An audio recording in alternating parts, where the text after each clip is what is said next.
Okay, welcome back, everybody. So, in today's episode of Healing Tapestries, I'm delighted to welcome a very special guest all the way from Kerala, India, from his new holistic wellness studio. So, Jerry is not only a seasoned meditation and sound healing practitioner, but he's also someone who brings a deep well of wisdom just from his own life experience. So, let's dive in and learn about his journey and insights. Welcome, Jerry. Hi, Tanya. Very Hi. excited to be here. Oh, I'm so excited to have you here.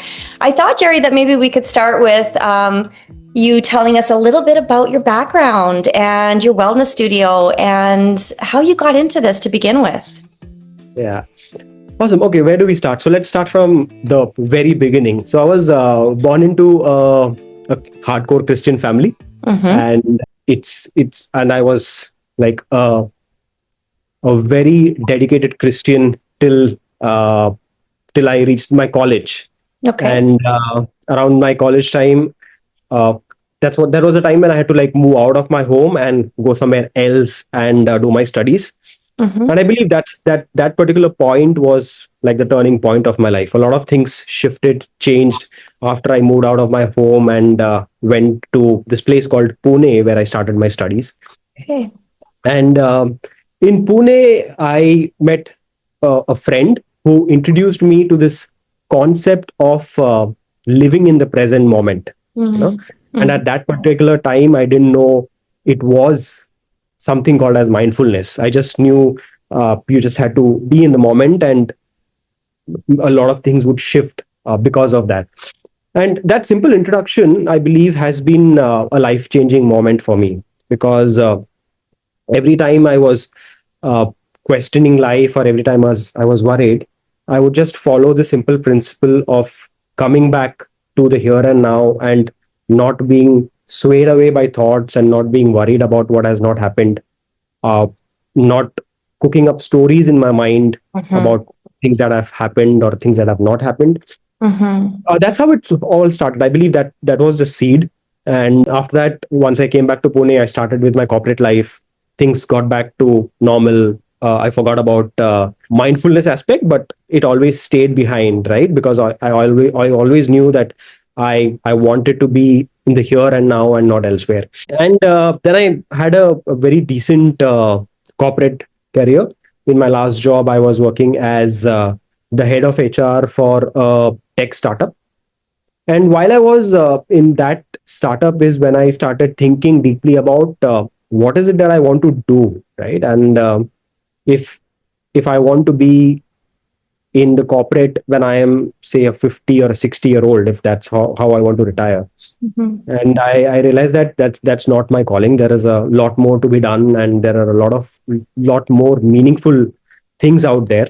Yeah. That's what I've started thinking deeply, and I finally decided to quit my job. End of December 2023 is when I moved out of the corporate life, and the next year, 2 years, I just spent. I did a lot of traveling, did a lot of certifications, got deeper into yoga, got deeper into meditation, got deeper into sound healing, and then finally, yeah, I decided to make that my full time career, because I realized that I have a lot more to offer to the world than what I think. So I thought I'll start with that, and that's what has led me here. Wow. Well, I just have to say that's super impressive, because I think it's one thing to sort of be aware that maybe we're living a life that isn't necessarily in alignment with our truth or how we want to be living. It's another thing to actually make the changes like you have. So I just want to acknowledge that. It sounds like it was a bunch of steps, not necessarily one big profound move. And you mentioned that you spent some time, doing various trainings. Throughout that process, I'm just curious, like, how did these practices, and if you can say more about them, help your own healing journey? Yeah. So one thing about me is that when I get into a particular practice, right, I ensure that I'm fully dedicated to that particular practice. And that's what happened when I started training for I started training for meditation, and then I went into yoga. And when I went into yoga, that's when I got introduced to sound healing, and that's how the entire journey started. So a couple of things that shifted for me is when I got into meditation and yoga, I thought that I will also ensure that I change my lifestyle accordingly. And I realized that that's pretty important, because if you are getting into a practice half-heartedly, you'll get only half-hearted benefits out of it. Yeah. But if you get into the practice and give yourself fully to that practice, the practice is going to reward you a lot more. So uh, I was a non-vegetarian. I decided to become a vegetarian. I I quit a lot of things. I quit having caffeine. I quit alcohol, and a lot of things that helped me deepen my practice in yoga. And the beauty of it is that when I started this practice, it didn't seem like I'm forcing myself to do something that I don't want to do. So when I quit having non-vegetarian food, it came to me very naturally, as if that's how it had to be, right? When I decided to quit caffeine, uh, it didn't feel as if, oh my god, how will I start my morning without coffee? Right? Okay. It just happened. And I believe all of that has kind of helped me overall in my journey. The last 2 years personally has been, uh, I won't say it has been very easy, because it was about quitting my job, moving into a new place, getting doing things that I've never done before, Yeah. and that comes with its own challenges, because you're not accustomed to do a lot of things that would come your way. But being into this practice, one thing that has really helped me is the the the kind of control that I have over my mind now, as compared to say 3 years back, is very, very different. Okay. And I believe it's a mix of all of it: the practice, the meditation, the food habits, the lifestyle changes, all of it put together. Yeah. I'm a lot more patient now. I'm a lot more accepting. I'm a lot more observant when it comes to things. I don't look at it, say, a filter. I'm very comfortable looking at things as is, and drawing out what really has to be, what really has to come out of it. Okay. So that's something that I believe has kind of helped me throughout the practice, because of the practice throughout the last 2 years as well. Okay. So these changes in you, would you say that they're pretty big changes with regard to how you approach life and your personality? Like this idea of being more patient or being more present, how is that comparable to how you used to be, I guess? Um, I was an extremely impatient person, and while I was working in the corporates, and while I was like kind of climbing the ladder in the corporates while I was a junior, I was told very specifically that if you are not aggressive, you will not grow, you know. Okay. And because of that, I brought in a lot of changes in me, which I believed was important back then. But when I look back, I know that uh, I could have perfectly survived without it. So I became more aggressive. I became more impatient, because when you're in corporate, sometimes you have to get things done. And getting things done means showing that you are always on the move. You're aggressive. You can control people, etc. Right? Now, when I look at myself now, I've completely changed from that person. So right now, though I kind of I'm still assertive, because if you're not assertive, you won't get things done. But I'm more in control with respect to how I deal with people.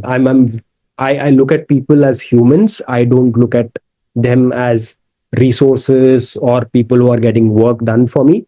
I look at people as humans who are playing a part in their own life and in my life.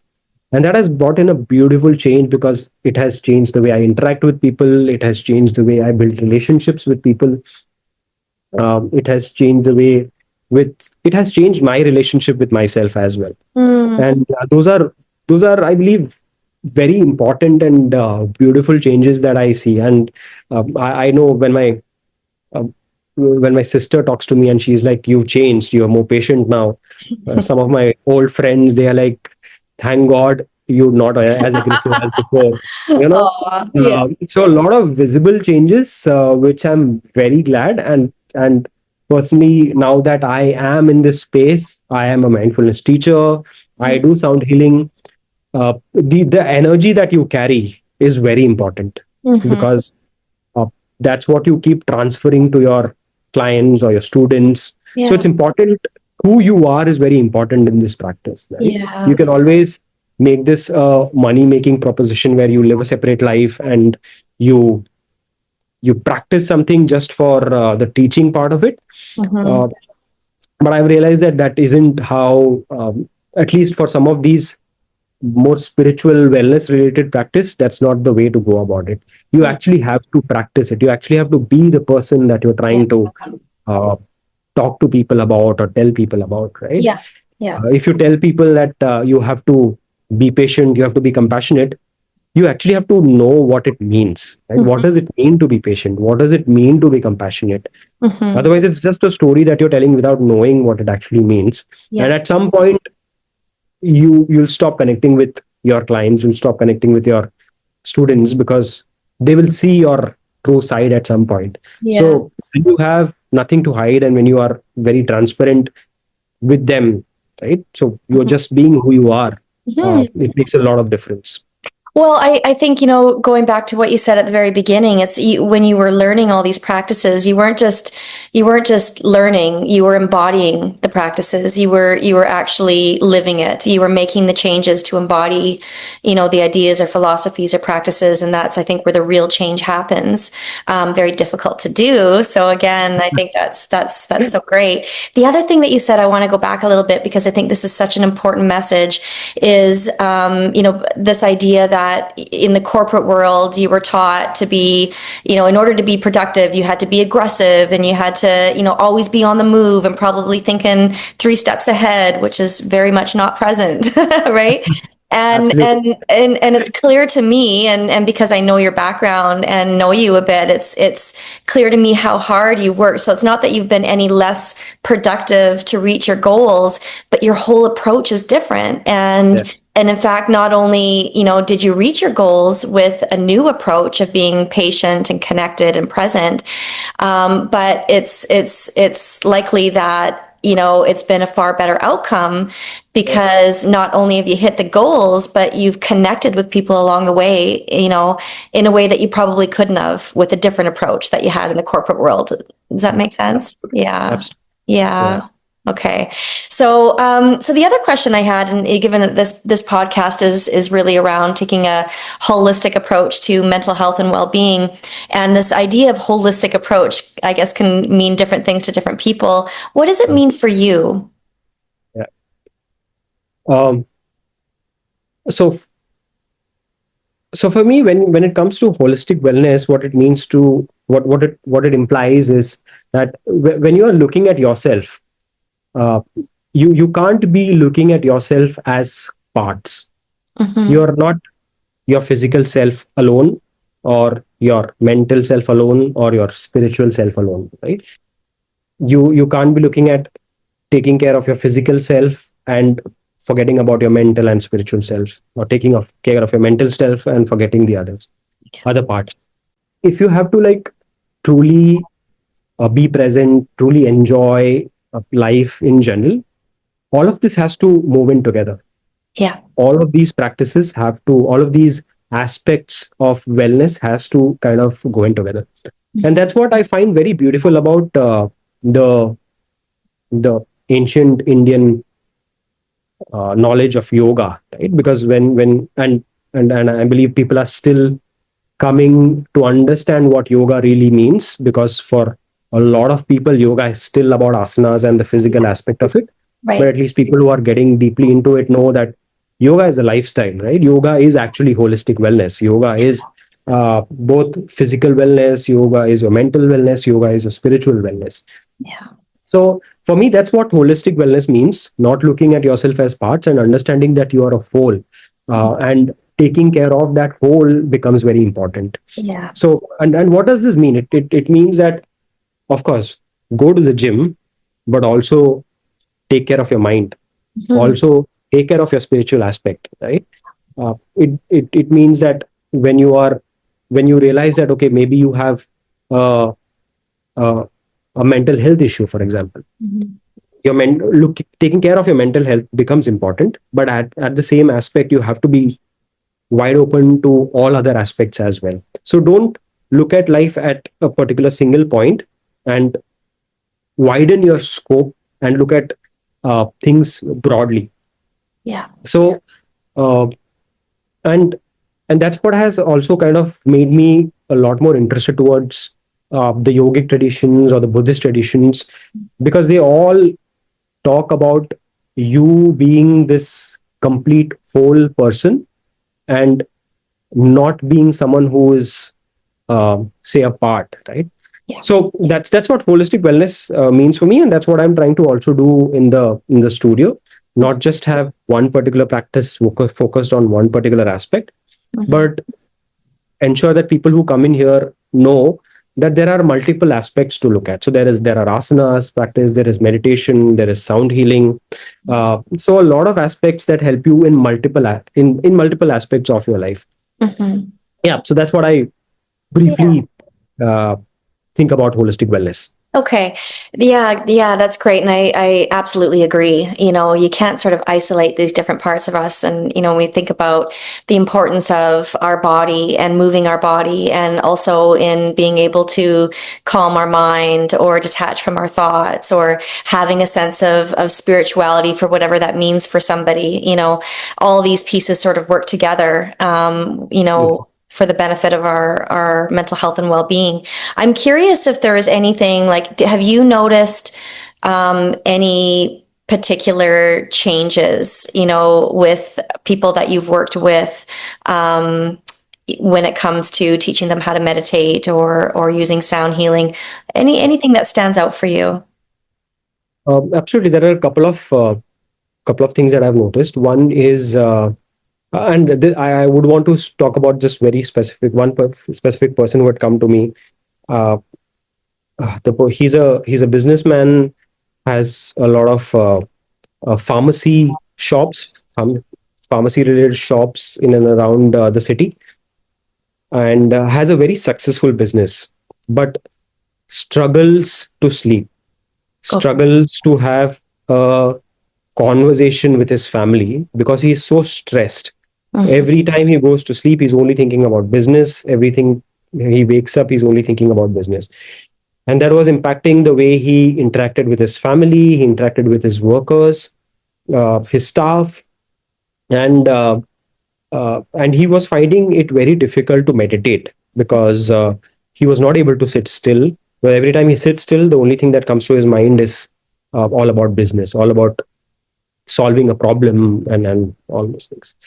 And that's what I told him, that okay, when you find meditation difficult, what I recommend is sound healing, right? Because sound healing is getting into the space, a meditative space or a calm space or a stress-free space effortlessly, because the sound is doing everything for you. You only have to allow whatever is happening to happen, right? So you don't have to concentrate on a particular thing, you don't have to really focus on something. Right. You just lie down, you allow the vibrations to come to your body, and that kind of does a lot of difference for you. And he did a couple of sessions with me, and after attending 3 sessions, he was like, now I can go to sleep. Now when I wake up, and I have the energy to actually go talk to my people. I'm mindful about how I talk to people because now I'm more in control. And when people come to you and tell all these things, you know that okay, you're doing the right thing, because it's so important for people to understand that yes, of course, it's important to make money. Yes, it's important to solve problems. But if you don't take care of your own self, none of this is going to happen. Yeah. Because if you are always stressful, if you are always worried, you are at some point going to break, and that is going to bring everything down. Right? The entire thing is standing on you sometimes, and if you break, everything will just come down. So it's important for you to understand that piece part, and like ensure that you do take care of yourself. Do take care of your physical self and your mental self. There was this other lady that I was again doing a sound healing session on, and during the session, she had this very deep emotional release. Okay. So she was just crying for about 15 minutes after the session. And then she came to me and she was like, I didn't know I had so much stored inside of me, you know? And sometimes people don't realize it, because when do we actually stop and observe ourselves? When do we actually give ourselves that time to like notice what is happening? We never do that, right? We are always running. We always think that we have something to achieve, we have something to do, we have something to see, and we just completely forget about ourselves. Yeah. But when we give ourselves that time, we start realizing that okay, there are so many aspects within us that has to be like taken care of. So these are things that really make me believe in my own journey, because I'm very glad that I'm making this kind of impact on a few people, and that because of me, someone is having a better time, a better life, right? So yeah. Yeah. Okay. I think that's really great that, with the one particular man that you worked with, who maybe struggled with meditation, that you were able to kind of find a different approach. And this is the sort of beauty of all of this, is that there's so many different ways to approach this work. I know for many, and myself included, a long time ago, this idea of meditation, I was like, I can't meditate. My mind is way too busy to meditate. Yeah. And I hear this a lot, even in my own practice. And, I always say, I'll hold the torch for you. If I can do it, you can do it. But it takes time, it takes practice. And even then, for some, it's not necessarily, the thing that makes the changes, the desirable changes. There's other ways, like sound healing. Correct. So I think that's really important to mention, just the diversity of practices and approaches that we can take in that regard. In fact, let me just add. So when I was actually training for meditation, I realized that if I, as a teacher, only understand one particular modality of healing, that again is going to limit me. Yeah. Because I am going to learn about meditation and I'm going to expect that the other person who's sitting in front of me can sit still for 15 to 20 minutes. Right. What if he can't? Yeah. What do you do then? Yeah. Right? Exactly. You know other practices that can help him reach that state. And that's when I thought I would start exploring. And that's when I realized that there are so many other practices out there that you can learn as a teacher and introduce it to your client, right? Yeah. One other type of meditation that I'm also very interested in and I've trained for is the Osho active meditation. Okay. Can you say a little bit more about that for listeners that maybe aren't familiar? Absolutely. So the entire idea of Osho active meditation is that this meditation was specifically curated for, say, the modern mind, the modern mind who can't sit still, the modern mind who finds it very difficult to be at a place and meditate. And that's why the entire active meditation, or the Osho active meditation, was created by Osho. Okay. And the meditation has various steps. So the meditation usually is about 60 minutes long, and it's a mix of multiple things. It's a mix of breath work, it's a mix of catharsis, it's a mix of movement, with and going through all of these step by step. At the end, you reach a place of stillness where you can experience silence. Okay. Right? So for someone who finds it very difficult, they should definitely try. So Osho meditation is one thing that they can definitely try, and it's actually very powerful. It helps you experience stillness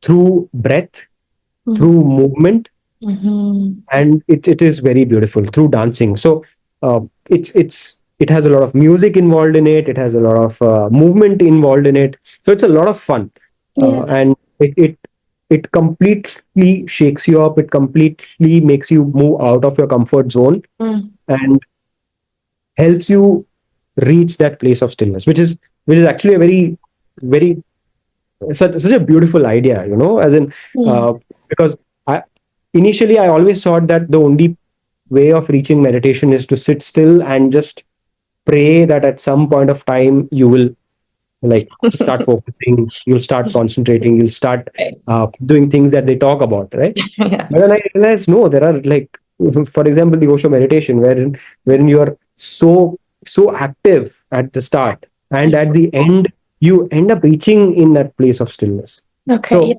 Yeah. yeah. There's just so many ways to work with our energy as well that, through movement and other ways, other different sort of ways to meditate like you've described. So yeah, that sounds really interesting. I'm curious, as a practitioner, how do you know what works or what is going to work for one client and not the other? Like, do you sit down and talk to them about that? Do they have a sense of what they're drawn to? For people that really haven't done any of these practices, how would you work with someone like that? Yeah. Okay. So a lot of it has come to me basis my training, right? So I've also done international mindfulness teachers training. So I am a certified mindfulness teacher, accredited by the International Mindfulness Teachers Association, and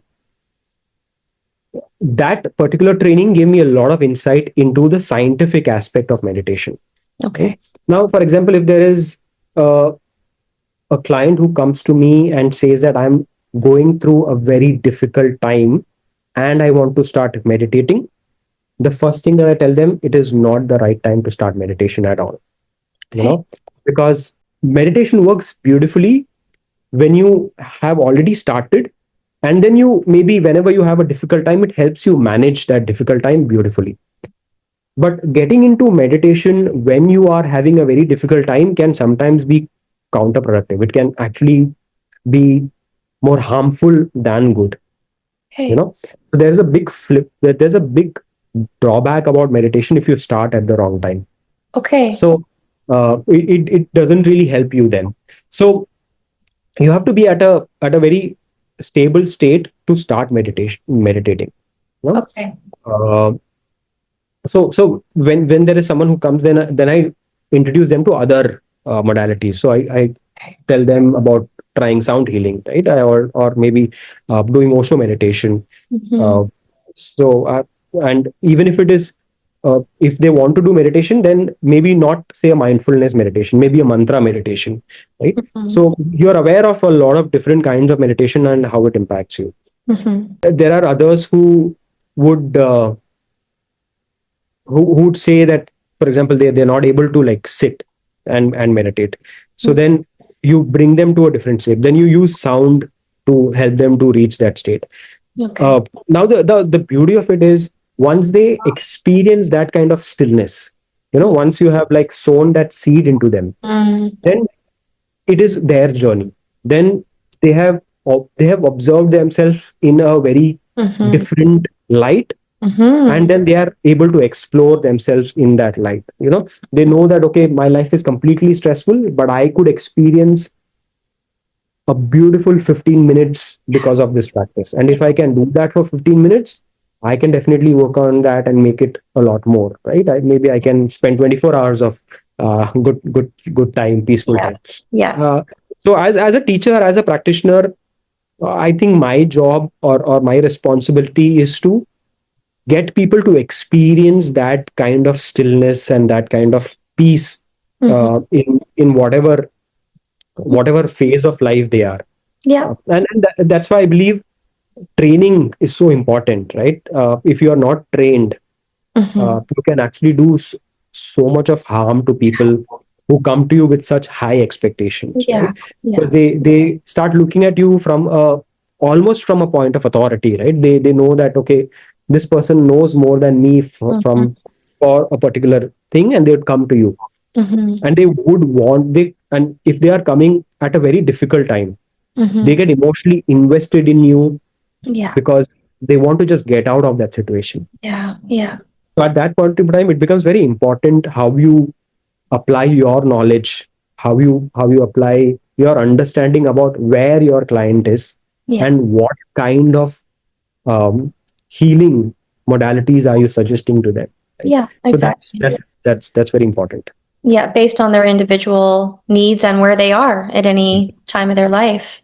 Mhm. And I like what you said that, because this idea of sort of planting the seed, because I think for many people, it feels impossible to imagine, Yeah. being calm and still we live in such a, stressful time in our world, never mind our societies. And so this idea of having 15 minutes of bliss or stillness or calm, as simplistic as that sounds, can feel very unachievable for many.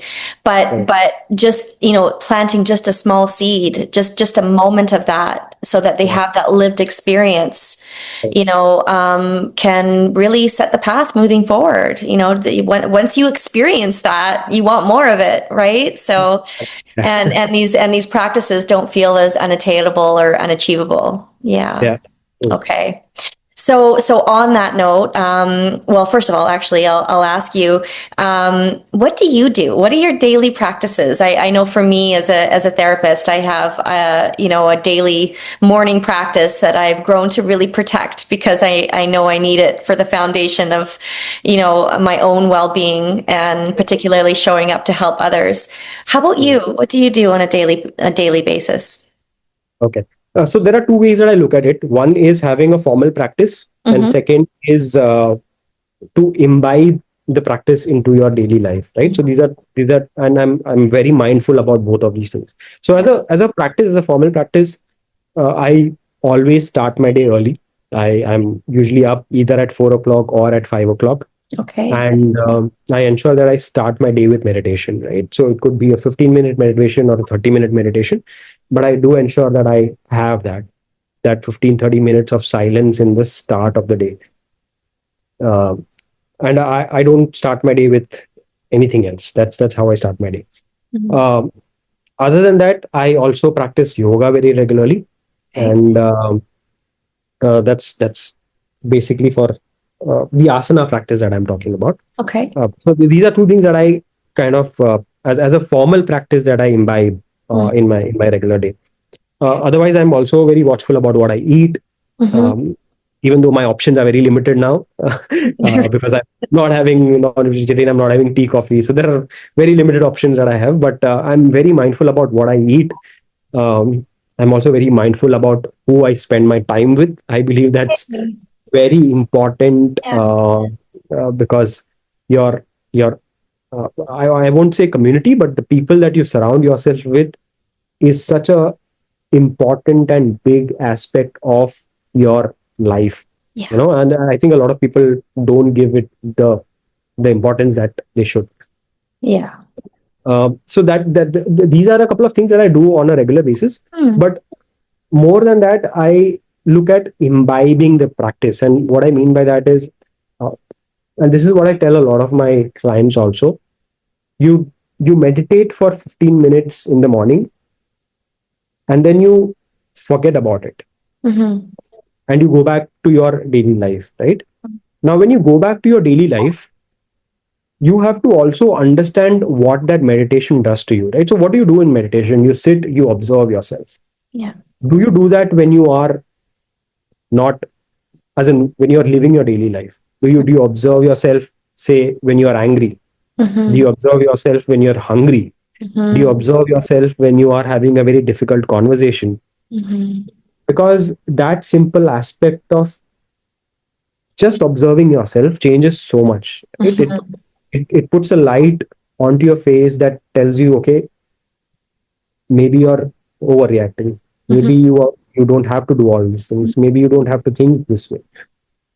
And I'm very mindful about that, because I believe more than the 15 minute of meditation, this is what helps me in my daily life, right? And that has really helped me, like, not have unwanted stories, right? Because I realized that you build up so many stories, right? Things that don't exist, and you're always cooking up a new story, and then at some point you realize that as in none of that was true. So when you start observing yourself on a daily basis, on a moment by moment basis, a lot of these things get sorted. So these are two practices that I do on a daily basis. Yeah. Okay. Well, that's huge. Those are huge practices. I know that just even as a therapist, I talk so much about, belief systems and the stories in our head that we buy into that create so much suffering, Yeah. and contribute to how we feel and in turn how we respond and cope in the world. And so the idea of or the practice of meditating to sort of, begin just noticing, just noticing. You don't have to do anything with the thoughts, but just noticing that they're there and taking that into your day to day. Yeah. It creates that space, that between you and whatever's happening or whatever you're thinking, that allows us to pause. And when we can Correct. pause, we can change the tape. We can change the Absolutely. response. We can calm down the nervous system. We can do whatever's needed, right? So True. I like that. I'm glad that you mentioned that. Yeah.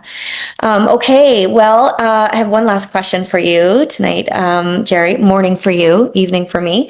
For folks that are tuning in that are maybe they don't necessarily have these types of practices in their life, but are curious about them, but may have some apprehension or reluctance to kind of explore them further. What might you suggest to them? Yeah. So I think the starting point is to try and understand what is causing the resistance. Mm-hmm. You know, why is the resistance coming in is a very important starting point to go. Is it your belief systems? Is it something that someone might have told you? What is that point? Because once you have an answer to that, or once you start observing that point, and it's not important that you sit and think about it. Why? Uh, just start asking yourself that question, and eventually you'll start getting answers out of it. You know, the moment you start ignoring it, nothing will move. But when you start looking at it, things will start gradually coming to you. So, uh, and once you start understanding the reason behind that resistance, you can start working on it a lot better, right? And there, there are so many practices out there that you can resonate with, right? So, for example, uh, Osho active meditation. A lot of people will find it very difficult to do it. It's not easy. It completely brings you out of the out of who you are and your normal things. And it's perfectly okay if you don't want to do Osho active meditation, right? Because but there are so many other modalities. Yeah. The beauty is that you have started looking into it. You have started searching, because of which answers are coming to you. So the first answer might not be the right answer. Mm-hmm. That doesn't mean that you have to stop looking for the solution, right? You Yeah. go to the next answer, and you keep looking to it till the time you find a place which resonate with you, and then you start exploring it. Mm-hmm. So my only suggestion is that start asking more questions, because that's the most important part. Mm-hmm. Why is very important. Why am I resisting? Why should I not do it? Mm-hmm. uh, and not do it from a from an aggressive standpoint, or from a point of view of putting yourselves down or questioning yourselves, right? From the simple point of view that the moment you start putting light into it, things will start moving, Mm-hmm. right? What is in the dark will always remain dark. Yeah. What is Wherever you put light, it will start showing new things, beautiful things, better things. So you just let the light shine on that particular part, Mm-hmm. and allow things to come up, right? Mm-hmm. Lovely. and and it's just going to be a beautiful journey, because then you have started allowing yourself to whatever has to come. Yeah. So yeah. Yeah. Yeah. I like that. That's such a great answer. It's like you got to meet the resistance first, because Yeah. what we resist persists and gets bigger. So, just be curious about it. Yeah. And from there you find the opening, right? So, Yes, absolutely, it's very important. Otherwise people are so comfortable with resistance that they never move beyond that. totally. Yeah. Well, I think we can all relate to that, and I appreciate you being here tonight, Jerry, and sharing all of that. One of the reasons, as I said earlier, that I wanted to do this interview with you wasn't just about the practices, it was about your journey. And I just want to highlight again, because not only am I interested in, exploring and talking about holistic ways of approaching our mental health and well-being, but I'm also so interested in hearing about how people can kind of just face their fears of the unknown and make big changes and do the things that they need to do to be more in alignment with their true self. And I find that incredibly inspiring. So I appreciate you sharing your journey and all that came with you doing that in your life. Thank you so much. I don't think I've ever had the opportunity to share my story on a platform like this. Yeah. So I'm very grateful to you that you gave me that opportunity. I'm very humbled, in fact, that you thought of me as being your first invitee. I'm not sure if this will be the first episode that you'll play, but at least the first recording.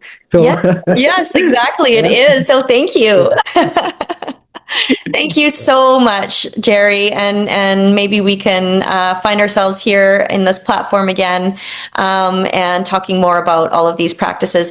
In the meantime, for folks that might be interested in visiting India, and I'm going to say that because I was just recently in India. That was my second time. I love India, and I particularly loved Kerala, where you are from. Beautiful, beautiful part of India. For those that might be interested in traveling to India and to Kerala and seeing or visiting you at your center and doing some of your programs or workshops, how can they find you? What's the best way to find you? Yeah. So first of all, I would want to talk about Kerala. So if you plan to come to India, definitely come to Kerala. Yeah. And there are so many beautiful places here. It's known for Ayurveda. It's known for a lot of other traditional healing. There are a lot of good retreats here. A lot of beautiful places that you can visit to improve your physical wellness, mental wellness, spiritual wellness. And if you happen to come to Kerala, then you land in Kochi. If you land in Kochi, Fort Kochi is where I am. And Fort Kochi is another beautiful place. You can't miss Fort Kochi. Yeah, if you're in Fort Kochi, then Nishresa is where we are based. You should definitely come and explore the studio. But other than that, I also have my meditations on Insight Timer.